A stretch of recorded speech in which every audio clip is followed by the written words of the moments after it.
د لوی او بخښونکي خدای په سپېڅلي نوم سلامونه او نیکې هیلې قدرمنو زده کوونکو تاسو ته ښه راغلاست وایم هیله لرم چې جوړ او روغ به یاست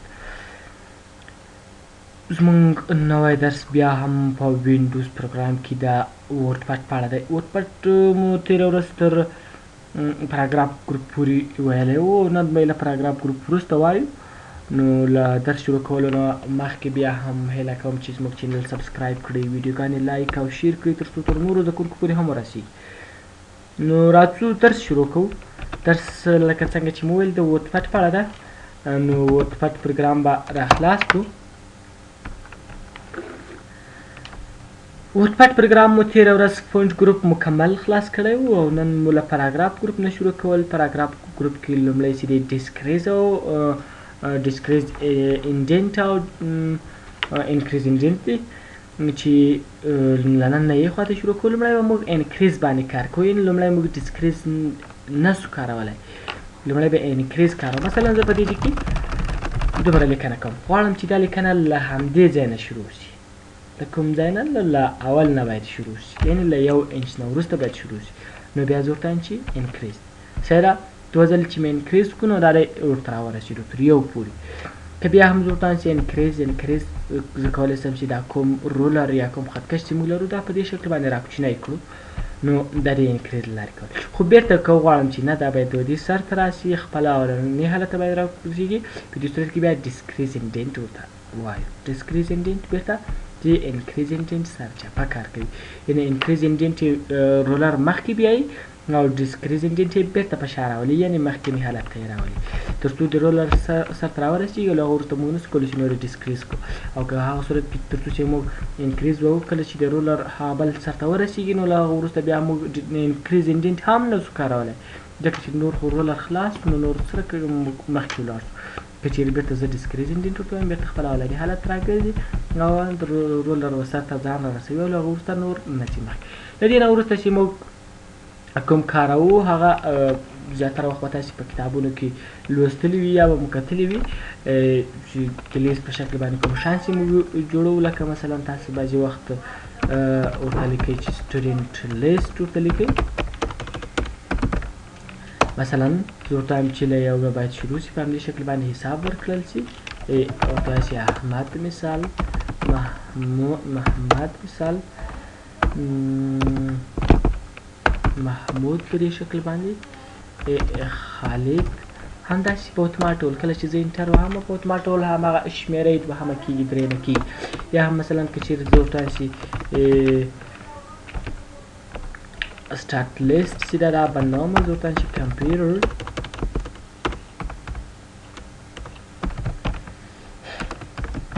پارټس مثلا بیا راځم ورته وایم چې start list شروع یې که راته د لیست په شکل باندې مثلا زه ورته وایم چې هارډویر او هم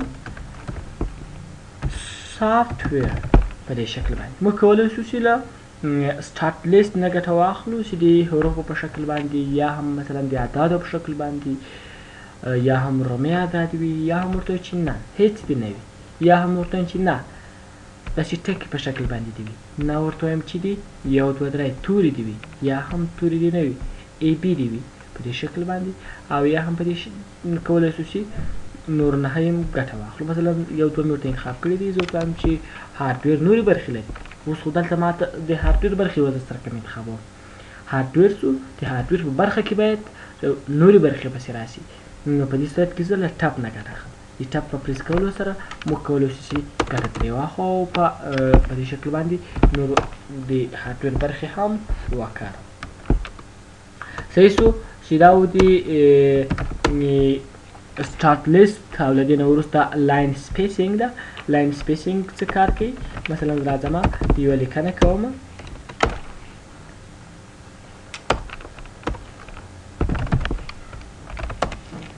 دومره لیکنه مې کړې ده دا را کاپي کوم او ورډپډ پروګرام ته ځکه چې زموږ کار په ورډپډ پروګرام کې ده نه په ورډ کې په ورډپډ پروګرام کې به زه خپله لیکنه پیسټ کړم تر څو د ګټې اخیستنې وړ وي ښه کومه لیکنه چې موږ کړې وه دا مو ورډپډ پروګرام ته راوسته او اوس غواړو چې لاین سپیسینګ په دې کې وکاروو. مثلا زه غواړم چې د دې د لاینونو په منځ کې یا د دوو خطو په منځ کې مثلا یوه خطه دا ده او دوهمه خطه دا ده، د دې دوو په منځ کې څومره فاصله باید وي. نو زه راځم دلته فعال شي 1 فوټ دې وي، نه هم 1.5 دې وي، یا هم 2 دې وي. په دې شکل باندې کولی شو چې زیات یې کړو 2 پورې، له 2 نه اضافي موږ نه شو کارولی. نو یا هم زه غواړم چې کم یې کړم 1.15 1.15 تر 2 پورې. خو 1.15 یا 1.15 کوم دغه عادي ده، یعنې په زیات وخت کې هم دا کارېږي. او له هغه نه وروسته په لاین سپیسینګ کې موږ اخر ته یو بل هم لرو چې ورته وایي at 10 put space after paragraphs، یعنې له هر پاراګراف نه وروسته 10 پوټه فاصله باید همداسې ور اضافه کړي. پاراګراف څه شي ته وایي؟ پاراګراف په مخکې هم ویلی، کله چې موږ کومه جمله ولیکو نو کله چې موږ مثلا یو څو توري جوړ کړو د دې تورو مجموعې ته یو ورډ یا یو لغات وایي. مثلا که هغه که سل توري وي او که یو توره وي هغه ته یو ورډ وایي یا یو لغات ورته وایي.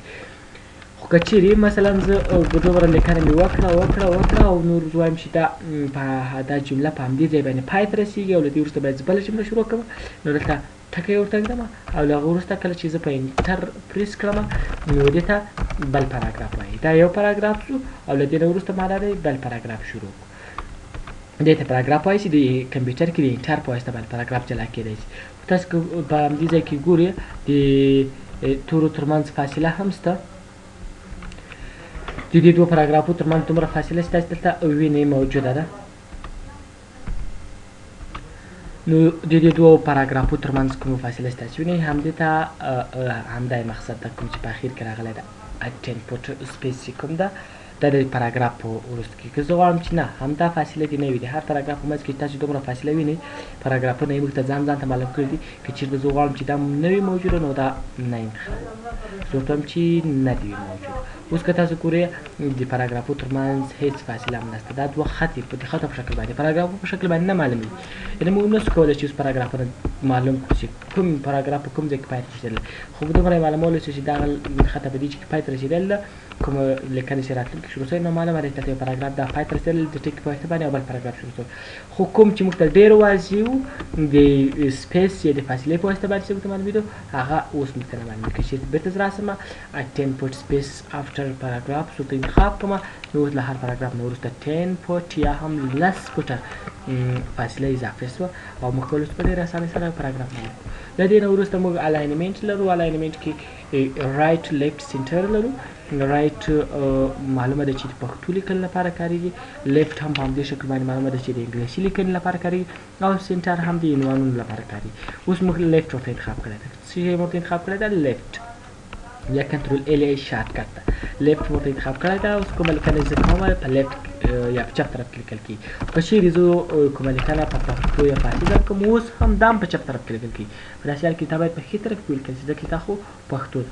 نو زه کنټرول آر پریس کوم یا هم راځم الاینمنټ ته رایټ ورته انتخابوم. نو اوس په دې شکل باندې زموږ لیکنه ښي طرف ته شوه او له دې وروسته زموږ لیکنه په ښي طرف کې کېږي. که چیرې زه بېرته زه به انګلیسي کړم نو اوس بیا هم له ښي طرف نه انګلیسي لیکل کېږي. باید زه کنټرول ال پریس کړم یا هم دلته راسم لیفټ ورته انتخاب کړم تر څو له چپ طرف نه زما لیکنه وشي ځکه دا خو انګلیسي ده.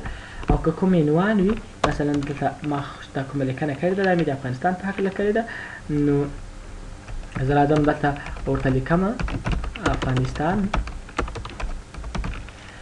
خو افغانستان باید دلته کښې عنوان ده باید یو څو غټ هم وي په دې شکل باندې بولډ به یې هم کړو خو دا باید په سینټر کې یا په منځ کې راځي کښې عنوان ده.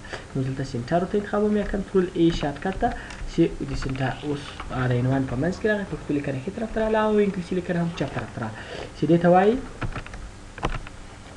الاینمنټ. له دې نه وروسته جسټیفای ده. جسټیفای یا کنټرول جی شارټ کټ ده چې موږ کولی شو جسټیفای د څه شي لپاره وکاروو. که تاسو دلته فکر ورته کړی وي دا یوه خطه چې ده په دې ځای کې خلاصوي یعنې اوږده ده او له هغه نه وروسته دا بله کومه خطه چې ده دا تر دې نه یو څه کوچنی دی، یعنې دا د خطو کوم په پای کې چې خط یې پای ته رسېدل دي د دغو دا نظم چې ده ډېر غیر منظم دي، باید دا منظم وي. بعضې وخت به تاسو لیدلي وي چې لکه څنګه چې دلته شروع شوی په همدې شکل باندې ټولې جملې ټولې خط یې په دې پای کې په هماغه رقم منظم ډول پای ته رسېدل چې په دې که تاسو غواړئ په دې شکل یې کړئ نو تاسو به د جسټیفای نه ګټه اخلئ. جسټیفای یا کنټرول جې شارټکټ ده، په جسټیفای باندې کلیک کوم. اوس که تاسو ګورئ په کوم شکل چې دلته شروع شوی ده په هماغه شکل باندې هغه لیکنه دلته هم پای ته رسېدل. خو تاسو که د کومه لیکنه چې نیمه یې وینئ، مثلا دا لیکنه نیمه ده، دا لیکنه نیمه ده یا دا لیکنه هم کمه ده، نو دا په دې معنا ده چې دا د پاراګراف پای ده. کومه لیکنه چې موږ د انټر په واسطه باندې جلا کوو هغه په هماغه شکل باندې پای ته رسېږي، هغه خپله مکمله کېږي نه، هغه موږ کوم لیکنه نه کوي، دوی یوازې هغه لیکنې موږ ته مکمله وي کومې چې مخکې نیمګړې وي، یعنې له هغه وروسته کوم پاراګراف پای ته نه ورسېدلی، هغه جمله نوره هم ادامه یې درلوده خو بیا هم لیکنه نیمګړې وه یا کوم لغات په مکمل ډول ته نه جایدو. نو په دې صورت کې که موږ جسټیفای انتخاب کړو له دې نه ګټه اخیستی سو. ښه، له دې وروسته راځو ټابس ته. ټابس باندې کلیک کوو، بیا هم هماغه انډنټیشن لرو لکه څنګه چې په سر کې وویل انکریز انډنټو او ډسکریز انډنټو په هماغه شکل باندې په ټابس کې بیا هم هماغه د پاراګراف زیاتره درسونه دلته هم راتکرارېدی شي. د چپ طرف نه مثلا په کومه اندازه باندې انکریز وي لکه مخکې چې مو مثلا وکړه چې 2 انچه دي وي، اوس ګوره د 2 انچه په اندازه باندې به دې طرف ته انکریز شو. او که بېرته زه غواړم چې ډسکریز یې کړم نو بېرته موږ کولی شو چې په همدې شکل باندې له ډسکریز نه هم ګټه واخلو. که غواړو چې بېرته یې خپل مخکیني حالت ته بوځو نو بېرته بیا موږ له ډسکریز نه ګټه اخلو، په دې شکل باندې ډسکریز کوو یا هم دلته راځو ورته انتخابوو چې د 0 په اندازه باندې دي، بېرته یو کلیک کوو خپله د 0 ټیبل سر ته ځان رارسوي. رایټ طرف نه په همدې شکل داسې کولی دلته په انکریز کې تاسو نشوی کولی چې له رایټ نه ګټه واخلئ، خو په دې ټابس کې تاسو کولی چې له انکریز نه هم ګټه واخلئ. پاراګراف ګروپ مکمل درسونه دلته شته. فرسټ لاین موږ په دې ځای کې نه لرل خو دلته یې بیا لرو. فرسټ لاین یعنې لومړنۍ لیکې دي په کومه اندازه باندې، مثلا زه وکړم چې لومړنۍ لیکې دي د 1 انچ په اندازه باندې مخکې شروع شي او له هغه وروسته دا نور دي وروسته شروع شي. یا هر پاراګراف لومړنۍ لیکه د 1 انچ په اندازه باندې ښي طرف ته نږدې شوه، یعنې انکریز انډنټ وکړو مخکې ولاړ او نورې کومې چې دي هغه مخکې نه دي تللي. که چېرته بېرته زه راسم ټابس ته پاراګراف ګروپ مکمل ته، او که غواړم چې زیات تر 5 پورې ورسوم کولی شم چې اوس خو مې دا یو پاراګراف انتخاب کړی، دا یو پاراګراف تر 5 پورې ورسېدو. نو که غواړم چې نه دې وي زه راځم یو وارې کنټرول ای په د ټول په سلیکټ کولو انتخابولو سره دلته راځم فرسټ لاین 0 ورته انتخابوم او اوکې کوم، دا هم 0 او اوکې، دا ټول په سمه توګه باندې منظم. نو دا و د انډنټیشن په هکله باندې. له دې نه وروسته سپیسینګ ده. سپیسینګ هم لکه هلته چې مو وویل لاین سپیسینګ ده، مثلا د 1 په اندازه د 1.15 دي وي، 1.15 دي وي، 1.5 دي وي او 2 دي. چې کولی شو ګټه ترېنه واخلو. او اټین پوت سپیس افټر پاراګراف خو مو هم هلته وویل، الاینمنټ مو هم وویل، لیفټ رایټ سنټر جسټیفاید دا مو ټول هلته ویلي وو. ټابس ته بیا هم په کوم چې په دې کې ده د ټابس په هکله باندې کوم نوی درس چې هغه دلته ده. ټابس څه معنی؟ مثلا تاسو که بعضې وخت کوم لیکنه کوئ، مثلا زه ورته لیکمه چې نیم باید په د 2 انچه وروسته ما ته دلته د فادر نیم هم ولیکمه. یعنې کله چې زه په کیبورډ کې د ټب بټن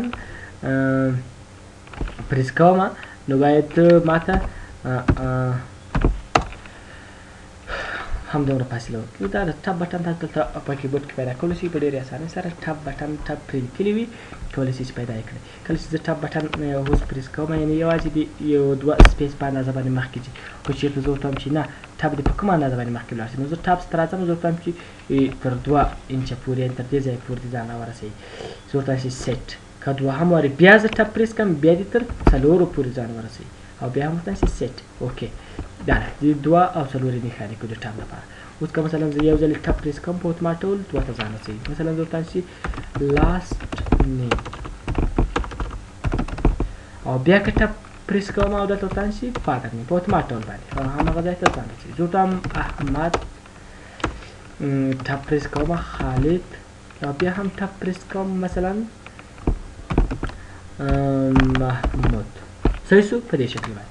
بیا که مثلا په دې شکل باندې کوم بل نوم لیکم بیا ټاپ پریس کوم بیا هم په دې شکل باندې ټاپ پریس کوم یعنې ټول ماته ډېر منظم شو. ټاپ پریس کول یا ټاپ په نور پروګرامو کې لکه په ورډ پروګرام کې هم زیات کارېږي، بیا هم کولی شو دا په اسانۍ سره ور ټیبل ته هم کنورټ کړو یا په ورډ پروګرام کې دا کار موږ په ډېرې اسانۍ سره کولی شو.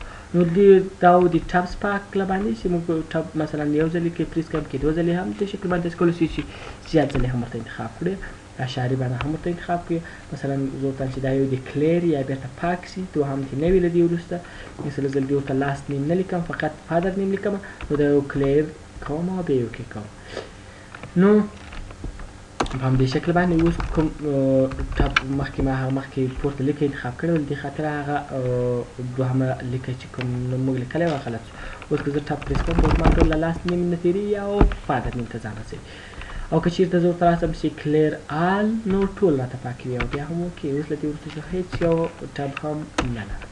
چې دا د پاراګراف ګروپ په هکله باندې پاراګراف ګروپ په همدې باندې پای ته رسېږي. له دې نه وروسته انزرټ ګروپ ته، ایډیټینګ ګروپ ته او دغه نه وروسته ویو منیو پاتې په راتلونکي درسو کې به په همدې ټولو باندې بحث وکړو. نو دا اوس موږ نننی درس تر بیا مو خدای په امان. خو بیا هم هیله کوم چې زموږ چینل سبسکرایب کړئ، ویډیوګانې لایک او شیر کړئ تر څو تر نورو زده کوونکو پورې هم ورسېږي. خدای په امان.